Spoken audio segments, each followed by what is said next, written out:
Hey everybody, welcome back to this extra segment. I'm going to call it the iSafeComplete security segment. And you got a special webinar coming up this week. We do, absolutely. So this Friday, April 12th. That's right. At 11 a.m., we're doing a free cybersecurity training webinar. Okay.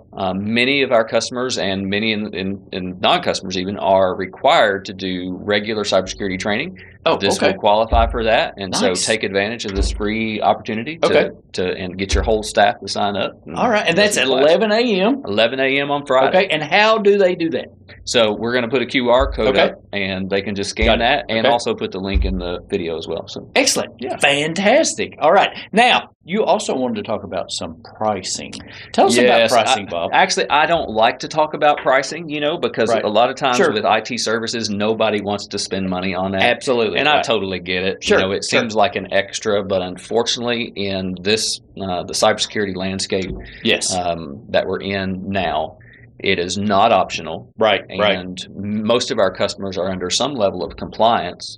Which means it's really not optional. It's really not optional. Mandated by either an industry or the federal government in some cases, like with HIPAA, that kind of thing. So, but the question that we get most often is, well, what should we be spending on IT services? What is the range, I guess? And the range is huge. You would be amazed. I've got some statistics here that I'll talk about and just look at. Now, this is from statistics organization that gathers this information, and it's the IT spending based on the share of company revenue. So this is top line. So it's gross revenue. What percentage of that gross revenue is spent on IT services? And this is a good guide. It's not saying that you have to spend this amount, but if you're spending way, way less, or if you're spending more, maybe you need to evaluate those numbers and see what's happening. So, all right. So one of the big ones here is healthcare. That's one of our focus points. Big ones, right? We focus on. It's the number one vertical for cyber attack. And so you guys are just getting slammed if you're in healthcare right now. And when you do have a breach, you are hit from every angle. And so I've said many times, we're on a mission to protect our local businesses, our local healthcare practices from those cyber attacks. But anyway, in 2022, healthcare was spending 5% of their top line revenue. 5%. Yep. And so in 2023, that number jumped to a staggering 13%. From 5% to 13%. 13%. Yep. Wow. And so just a drastic increase there. Transportation and logistics also went from 5% in 2022 up to 11%. Retail and e-commerce went from 7 to 10. And then industrial products like manufacturing went from 2% up to 8%. Some of these changes drastically have drastically been affected by government regulation, and not just regulation, but they're starting to enforce those things now. So we starting to require those. They were suggested first, and no, you really got to do this. It's like the Graham Reese-Lilly Act that had been around forever.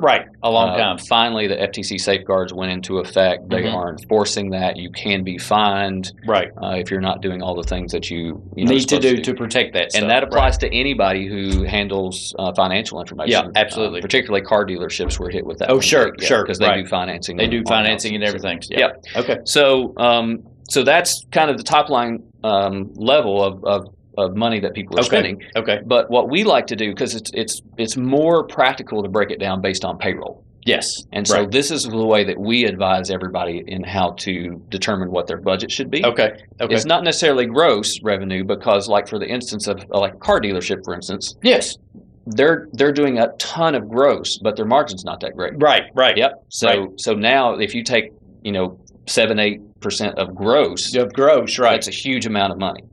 But if you break it down to how much you're paying each employee, and you look at your top line payroll, we say between 3 to 6% of your payroll is the range. It's the range. Gotcha. And that's if you're not under really stringent compliance. Exactly. Obviously, if you're under HIPAA guidelines, NIST compliance, anything like that, that percentage is going to go 6 and above. They could vary. But generally speaking, most businesses will fit into that 3 or 6%. Okay. 3 to 6% of your payroll is what you should be paying for IT. Okay, gotcha. And so the payroll expense model is the best way, we think, to handle that because of the discrepancy of margin. We don't really know how much margin there is in the gross sales. Right. And then it's also easier to think about, I think, from an employee standpoint, because every employee that you hire has additional expenses that are associated with them, right? Absolutely. So you've got onboarding, you've got all that stuff that you have to do to get them on board the ship.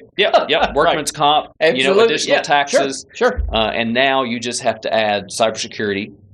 And, there might be a computer system in there, training. That they'll have access to. They need to know how to access that.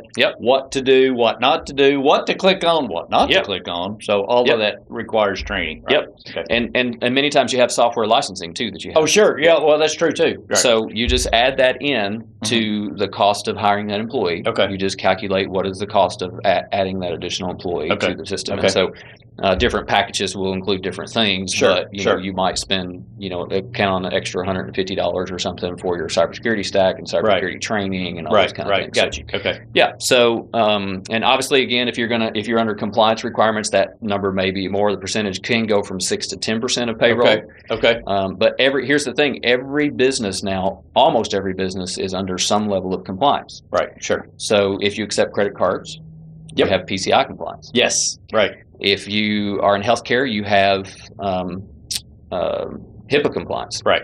If you do any government contract work, a lot of those companies have NIST compliance that they have to do for the federal government. Right. And then here's the big one we talk about a lot now is cyber insurance. True. They're not really they're not going to enforce that compliance until you have a breach. Right. And then they're going to say, well, you didn't do what you said you were doing, so we're not going to pay that claim. Right. And 60% of those claims now are unpaid. Or underpaid. Yeah. Ouch. Unpaid or underpaid. So Ouch. Essentially, you're just wasting your money if you don't meet those compliance requirements. So really what you're saying is anybody that takes credit cards. Oh, yeah. Totally. I mean, so any business is open to that cybersecurity threat. So that encompasses everyone. Pretty much, yes. Yeah, pretty much. Yeah. Almost everyone falls under some business. Level of compliance. Because how do businesses run? Yeah. They take money for a service. Yep. Or they sell you something through a service fee or of some sort. Yeah. Okay. And I thought I initially decided I wasn't going to say this because I say this a lot. Okay, here it goes. But 60% of businesses that experience a major breach close their doors within 12 months. Ouch. Somebody asked me that. I said that the other day, and somebody asked me why. Well, you're getting hit from literally every angle. Every angle. First of all, word gets out. Sure. Your goodwill decreases in the community. Yeah, right. So your top line revenue decreases. Yeah, right. You're likely to experience fines. Sure. Penalties. Right. Kentucky statutes open you up to civil lawsuit, so people are going to sue you. Right. You may be forced to buy cyber protection or identity theft protection for every single person in addition whose to that, information was leaked. And then you find out your cyber insurance isn't going to pay. Right. And then if you're under a compliance mandate, then whoever is enforcing that compliance, then after all that, then they're going to show up and say, okay, well, what have you been doing to protect these people's information? And if you said you were going to. Yeah. Right. So then it could be serious legal fines. Well, just the amount of business that you lose from people like, don't go there. Oh yeah. They don't protect their information. Yep. So which is a huge hit. Right. And I'm of the mind I still think that we need to hold the cyber criminals accountable. Oh, sure, absolutely. It's really they're the criminals. They're the criminals, but, the laws are changing now to the point that you have to protect yourself. Right. Yep. Okay. Yep. All right. So and so one of the things that we're doing, we're trying to find ways to save people money. And so that's one of the motivations we want to make this cybersecurity webinar. Cybersecurity webinar training is completely free, so we want you to get you signed up for that. Right. And the average grocery bill, I saw a report recently, has increased on average about $700 a month per family. Wow. And that's in the last couple of years. And so I just want to, every opportunity that we can to save people, money. Take advantage of it. Right. And, we understand that IT is not a fun expense. People don't want to spend money on it. If you're going to have to, we're trying to find ways to help out with it. But people spend it on insurance. To me, this is insurance. Oh, yeah. In many ways it is. I mean, why not do it ahead of time? That way you don't have to worry about it. Yeah. And what people find with a managed service provider like us is that we're also saving money because we're identifying issues before they become on the a problem. front end. Oh, right. yeah, totally. Absolutely. Yeah. Right. So just as an example, we had a customer that just switched to managed services, and we found a computer that had a failing hard drive. So we replaced that hard drive. Well, actually, we replaced the computer. But if that computer had died while he was working on it, then that would have been lost. There wouldn't have been a computer there, so we'd have had probably 2 days of lost payroll. Okay. Plus potentially lost data. And what we found out is, like, after we identified the issue and told them about it, they're like, "Oh yeah, it's been taking 15 minutes to boot up in the morning." That should be a sign. And so we're like, "Well, you've already lost tons of payroll just because they didn't tell anybody." Because right. Yeah, so just those little things, that ultimately productivity and frustrations go down. Security goes up. Right. You decrease the likelihood of having a breach. Yep. And so it's all around a good thing. So don't be afraid to invest in IT services. It's really well worth any investment that you make there. So. And give him a call. Yeah, because it's free.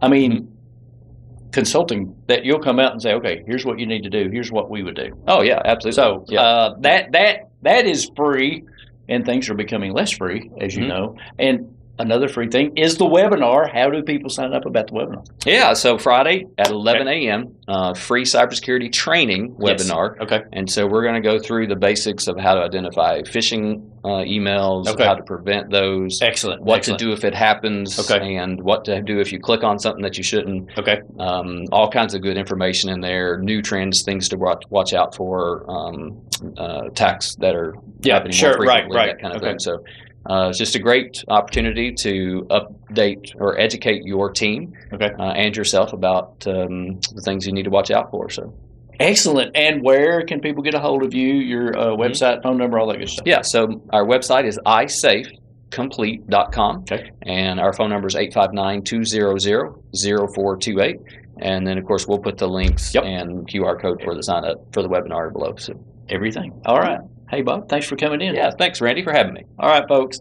For more information, iSafeComplete.com. That's your call to action. Call Bob today. Yes. Very good. Thanks for watching.